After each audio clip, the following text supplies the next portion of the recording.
భక్తులందరికీ నమస్కారం అండి. దేవి అనుగ్రహం ఛానల్కి స్వాగతం. దుర్గాదేవి యొక్క ఆశీస్సులు మనందరిపై ఉండాలి అని చెప్పి మనస్ఫూర్తిగా కోరుకుంటూ ఈరోజు దుర్గమ్మ చెప్పేటువంటి సందేశాన్ని విద్దాం. బిడ్డ, ఈ శుక్రవారం గొప్ప తీపి కబురుతో నీ దుర్గమ్మను వచ్చాను. కాదు అనకుండా అస్సలు నన్ను వెనక్కి పంపొద్దు. నేను చెప్పినటువంటి ఈ సందేశాన్ని పూర్తిగా ఆలకించు. ఈరోజు నీకు ఒక చక్కటి సందేశాన్ని నేను వినిపించాలని, నీకొక తీపి కబురు చెప్పాలనే వచ్చాను. ఇక ప్రతి ఒక్కటి కూడా నీకు చెప్పి నీ జీవితంలో ఆనందాన్ని నింపాలని చాలా చాలా ఆతృతతో వచ్చానమ్మా. కాబట్టి ఈ దుర్గమ్మ సందేశం ఎట్టి పరిస్థితుల్లో కూడా కాదు అనకుండా విను, చాలా సంతోషిస్తావు. దుర్గమ్మ అందించేటువంటి ఈ సందేశం మీకు నచ్చినట్లయితే చూడగానే సబ్స్క్రైబ్ చేసుకోండి. అలాగే జై దుర్గమ్మ అని కామెంట్ చేసి దుర్గమ్మ ఆశీస్సులు పొందండి. ఇక వీడియోలోకి వస్తే, బిడ్డ, తీపి కబురుతో ఈ దుర్గమ్మని నేను వచ్చాను. నన్ను కాదు అని వెనక్కి పంపొద్దు. ఈరోజు నీకు ఈ సందేశాన్ని ఎందుకు అందిస్తున్నానో నువ్వు శ్రద్ధగా ఆలకించి చూడు. నీకోసం ఈ దుర్గమ్మ గొప్ప శుభవార్తతో వచ్చింది. ఒక్కసారి పూర్తిగా అమ్మ మాటలన్నీ ఆలకించి చూడమ్మా. మనసులో ఉన్నటువంటి భారమంతా కూడా తప్పకుండా తొలగిపోతుంది. నీ మనసు ప్రశాంతంగా ఉంటుంది. నేను నీ దగ్గరే ఉన్నాను, నీతోనే ఉన్నాను అని ఎందుకు నువ్వు నమ్మటం లేదు తల్లి? నీకు కలుగుతున్నటువంటి దుఃఖాన్ని ఎందుకు ఇంతలా నువ్వు బలవంతంగా ఉంచి వేసుకుంటున్నావు? ఆ దుఃఖాన్ని నువ్వు బలవంతంగా, నీలో నువ్వు ఉన్నటువంటి బాధనంతా కూడా అలా నువ్వు కుమిలిపోతూ నిలిపివేయద్దు. నీలో ఉన్నంత వరకు నీకు ప్రశాంతతే ఉండదు. నీ కష్టం, నీ బాధ, నీ కోరిక ఏదైనా సరే, నేను నీతో ఉన్నాను అని నేను నీకు ఎప్పుడైతే నమ్ముతావో అప్పుడు నీకు నీ బాధలన్నింటినీ కూడా పూర్తిగా తొలగించేస్తాను. నశించిపోతాయి కూడా. నీ బాధలు, నీ సమస్యలు చెప్పుకోవటానికి ఎవ్వరూ లేరని ఎందుకు నువ్వు అపోహపడుతున్నావు? నేనున్నాను కదా. ఎవరు నిన్ను అర్థం చేసుకోకపోయినా సరే ఈ దుర్గమ్మ తల్లి నీకు తోడుగా ఉన్నదని గుర్తుపెట్టుకో. నీ దుఃఖాన్ని అలా బలవంతంగా అణిచిపెట్టుకోవద్దు. జీవితంలో నీకు చాలా ఎదురు దెబ్బలు తగిలిగాయి. అలాగే జీవితంలో ఎన్నో సమస్యలు నీ కుటుంబాన్ని చుట్టుముట్టాయి. కానీ వాటన్నింటినీ కూడా ఎదుర్కొని ఈరోజు ఇంతవరకు నువ్వు నిలబడ్డావు కదా. మరి రాబోయేటువంటి రోజుల్లో నీ జీవితం ఇలాగే ఉంటుందన్నమాట. అస్సలు ఊహించుకోవద్దు. ఇప్పటి వరకు నాకు, నా కుటుంబానికి అసలు సమస్య మీద సమస్యలు ఉన్నాయి. దుర్గమ్మ, ఎప్పుడు కూడా సంతోషంగా గడిపినటువంటి క్షణాలు అస్సలు లేవు తల్లి. ప్రతిరోజు కూడా బాధపడుతూ వచ్చాను. ఆ బాధను, అలాగే నీ సమస్యను మంచి పరిష్కారం అయితే నేను అతి తొందరలోనే నీకు దొరకబోతుందని చెప్పేస్తున్నాను కదా. నువ్వు వింటున్న మాట నిజమే తల్లి. నేనేదో గారడి చేసి నీకు నేను పెట్టేటువంటి మాటలు కాదు. నువ్వు పూర్తిగా నాపై అపనమ్మకాన్ని ఎప్పుడూ కూడా ఆ మాట అనేది కూడా చెప్పడం లేదు. నీ మనసు సంతోషం కలిగించేటువంటి మాటలతోనే ఈరోజు ఈ దుర్గమ్మను వచ్చాను. అలాగే నీకు, నీ కుటుంబానికి అన్యాయం జరుగుతూ ఉంటే అసలు ఏమాత్రం కూడా ఎవ్వరూ కూడా ఎప్పుడూ కూడా సహించేదే లేదు. ఇప్పుడు నీ జీవితంలో జరిగేటువంటి కష్టకాలం అంతా కూడా కేవలం కర్మ ఫలితమే. ఆ కర్మ ఫలితాన్ని నువ్వు, నీ కుటుంబం పూర్తిగా అనుభవించేశారు. ఇంకా అనుభవిస్తూనే ఉన్నారు. ఒకదానిని పూర్తిగా నువ్వు నీ నుండి తొలగించేటువంటి రోజులు రాబోతున్నాయి తల్లి. గుర్తుపెట్టుకో. ఇప్పటి వరకు నీ కష్ట సమయాన్నంతా కూడా ఓర్పుగా, ప్రతి ఒక్కటి కూడా బాధగా, నీకు నీ సమస్యలన్నీ కూడా ఉన్నట్లయితే ఆ సమస్య తర్వాత మరొక సమస్య వస్తూ ఉన్నప్పుడు ఎంతో ధైర్యంగా నిలబడ్డావు. అది నిజంగా చాలా గొప్ప విషయమేనమ్మా, నేను ఒప్పుకుంటాను. కానీ నీలో ఆ బాధ, సమస్య ఉన్నంతసేపు కూడా ఆ బరువును, సమస్యను మోయటానికి నువ్వు ఎన్ని అవస్థలు పడ్డావో నాకు తెలుసు. ఎంతో అత్యవసరమైతే కానీ ఎవరూ దుఃఖించరు కదా. కానీ నీకొచ్చినటువంటి ఆ దుఃఖం అనేది మరి అలాంటిది. నువ్వు ఎంతగా ఇబ్బందులు పాలయ్యావో నాకు తెలుసు. చీటికి మాటికి ఇక నీ నుండి కన్నీళ్లు పెట్టుకోవద్దు. ఎందుకంటే మంచి ఆనందకరమైనటువంటి జీవితాన్ని నువ్వు చూడబోతున్నావు. కాబట్టి నువ్వు భరించలేనంత బాధ నీలో ఉన్నప్పటికీ కూడా నువ్వు అస్సలు దాన్ని పెట్టుకోవద్దు.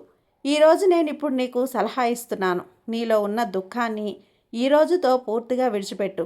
మనసంతా కూడా నీ మనసు తీరా నీ మనసులో ఉన్నటువంటి బాధ ఏదైతే ఉందో అదంతా ఒక్కసారి గుర్తు చేసుకొని బాగా దుఃఖించు. ఎందుకంటే నీలో ఉన్నటువంటి దుఃఖమంతా కూడా వెళ్ళిపోతేనే అన్నీ కూడా నీ నుండి మంచి ఆలోచనలు తప్పకుండా వస్తాయి. నీ బాధ చాలా వరకు పూర్తిగా కూడా తగ్గిపోతుంది. అందువల్ల ఒక్కొక్కసారి దుఃఖించడం చాలా మంచి విషయమే. మనసులో ఉండే ఆలోచనలు రకరకాల పరిస్థితులను బట్టి మనకు వస్తూ ఉంటుంది. ఈ ఆలోచనలన్నీ కూడా మనకు కేవలం వేదనే తీసుకొని వస్తాయి. ఆ వేదన మనసులో పూర్తిగా తొలగించినప్పుడు ఆ వచ్చినటువంటి సమస్యను మనం ఎలా పరిష్కరించుకోవాలి అనే ఆలోచన వస్తుంది. నువ్వు ఎంతో పరిణితి చెందావు కాబట్టి నీకున్నటువంటి కష్టాలన్నీ కూడా తొలగించుకోవటంలో నువ్వు ముందడుగు వేయగలుగుతున్నావు. అయితే ఒక్క విషయం మాత్రం ఎప్పుడూ మర్చిపోవద్దు బిడ్డా. నీ దుర్గమ్మ ఎల్లప్పుడూ కూడా నీ పక్కనే ఉంటుంది. ఈ విషయాన్ని నువ్వు మాత్రం గుర్తుపెట్టుకో. లేదు, నేను ఎల్లవేళలా నిన్ను కాపాడుతూ వస్తున్నాను. నువ్వు కోరుకున్నట్లుగా అన్నీ జరుగుతాయి బిడ్డా. నీ జీవితంలో ఎన్ని రోజులు నువ్వు దీని గురించైతే బాధపడుతున్నావో, ఏ సుఖ సంతోషాలలో నీ జీవితంలోకి నీ కుటుంబంలో లేవని ఇన్ని రోజులు నువ్వు దుఃఖించావో, కుమిలిపోతూ ఉన్నావో, అవి తప్పకుండా నువ్వు సంతోషాలను పొందుతావు. ఇక ముఖ్యంగా నీ బిడ్డల గురించి అస్సలు బాధపడొద్దు. వారి భవిష్యత్తును నేనంతా చూసుకుంటాను కదా. కేవలం నీకు నీ బిడ్డలు ఎంత ఆనందకరమైనటువంటి జీవితాన్ని గడిపితే నువ్వు సంతోషిస్తావో అంతకంటే నేను ఎక్కువ కూడా సంతోషిస్తాను. వారి ఆనందమే నా ఆనందంగా చూసుకుంటాను. గొప్ప విజయం సాధించుకొని తప్పకుండా వస్తారమ్మా. నా బలమంతా కూడా వారికి ఎల్లప్పుడూ ఉంటుంది. నీ బిడ్డల భవిష్యత్తును నేను బంగారుమయం చేస్తాను. ఈ రోజు నుండి నీ జీవితంలో కొత్త కొత్త మలుపులు నువ్వు తప్పకుండా చూస్తావు. నేను మాట ఇచ్చి మరీ చెప్తున్నాను కదా. నీ మనసులో నువ్వు ఏదైతే మంచి జరగాలి అనుకుంటూ ఉన్నావో దాని గురించి నువ్వు అనుకున్నటువంటి పని పూర్తిగా విజయవంతం అవుతుంది. నీకు పట్టినటువంటి దుర్గతులు, నీ కర్మ ఫలితాలు అన్నీ కూడా నీ నుంచి ఒక్కొక్కటిగా తొలగిపోతున్నాయి. ఇకపై ప్రశాంతతతో కూడినటువంటి జీవితం నీకు నీ కుటుంబానికి తప్పకుండా లభించబోతుంది.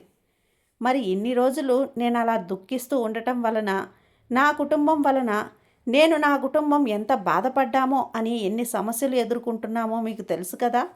తల్లి, దుర్గమ్మ తల్లి, ఎంత దుఃఖానికి గురయ్యామో నీకు తెలుసు కదా. చూస్తూ మౌనంగా ఉన్నారేమని నన్ను నువ్వు అడుగుతామేమో. కొన్నిసార్లు నేను కాలం అనేది పెట్టేటువంటి పరీక్షలకు నేను నిమిత్త మాత్రురాల్ని మాత్రమే, అతిథిని కాదు.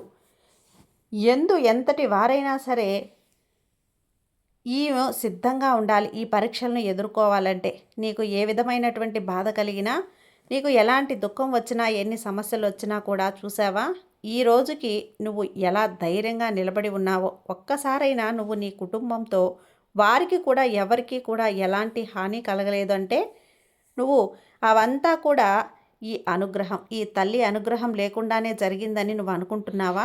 నన్ను తలుచుకున్న ఒకవేళ నువ్వు తలుచుకోకపోయినా నేను మాత్రం నిన్ను సరిగ్గా కాపాడుకుంటూనే ఉంటాను. సదా నేను ఎప్పుడూ కూడా నా బిడ్డల్ని కాపాడుతూ రక్షిస్తూనే ఉంటాను. ఇది సత్యం. ఇన్ని రోజులు నేను అనుకున్నటువంటి ఏ కార్యం జరగలేదు. నా జీవితం అంతా కూడా సమస్యల పాలే అయిందని బాధపడితే ఎలా? ఇలాగే జీవితం నిరాశతో కూరుకుపోతే ఎలా చెప్పు? నిరాశ అన్నది నీలో ఉన్నటువంటి ప్రతిభను అలాగే అసలు మరిపించేలా చేస్తుంది. కాబట్టి ఇక నుండి నీ జీవితం ఎలా మారబోతుందో నువ్వే చూస్తావు. శ్రమించడం అనేది నీ కర్తవ్యంగా పెట్టుకో. అందుకు కావలసినటువంటి శక్తిని, సంపదను ఇవ్వటం కర్తవ్యంగా నేను పెట్టుకుంటాను. నిన్ను బాధకు గురి చేయటమే పనిగా పెట్టుకున్న వారికి కొంతమందికి ఏ విధమైనటువంటి సమాధానం కూడా ఇవ్వద్దు. అలాగే కాలం వారికి తప్పకుండా మంచి సమాధానం అయితే ఇస్తుందని నీ మనసుకు నువ్వు నచ్చజెప్పుకో. తప్పకుండా నీపై ఎంతో నమ్మకం అనేది ఉంది. ఏదైనా కానీ నేను సాధించగలను అనేటువంటి అచంచలమైనటువంటి విశ్వాసం కూడా నీకు ఉందని, కాకపోతే కొన్ని రోజులు, కొన్నిసార్లు, సంవత్సరాలు నీకు అనుకూలంగా లేవు అంతే. ఇప్పటి నుండి నీకంతా కూడా అనుకూలంగానే ఉంటుందని, జీవితం అంతా కూడా నువ్వు సుఖదుఖాలతో ఉంటావని, ఈ రోజు నుంచి నువ్వు చూడనంత ధనాన్ని, సంతోషాన్ని నీ కుటుంబం చూడబోతుంది. వారితో కలిసి నువ్వు ఏదైనా కలలు కంటూ ఉన్నావో ఆ జీవితం అంతా కూడా నువ్వు తప్పకుండా అనుభవిస్తావు.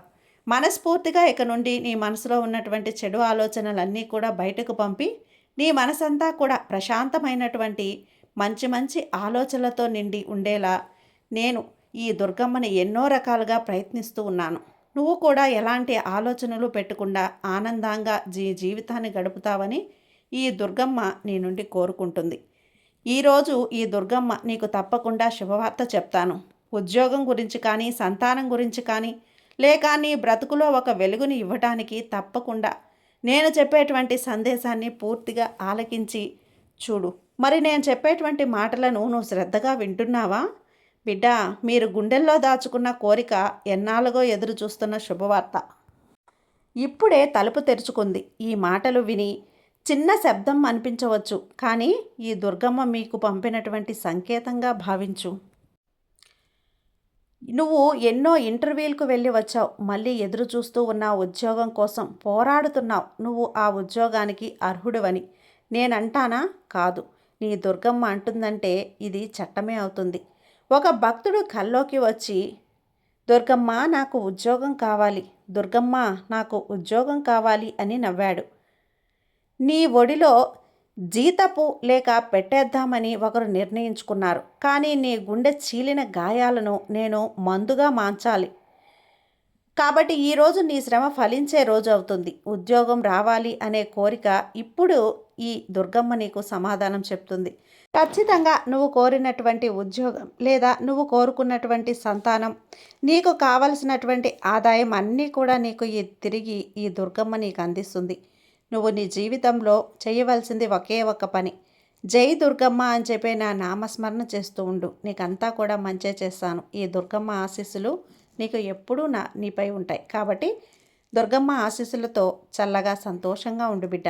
సర్వేజన సుఖినో భవంతు. జై దుర్గమ్మ.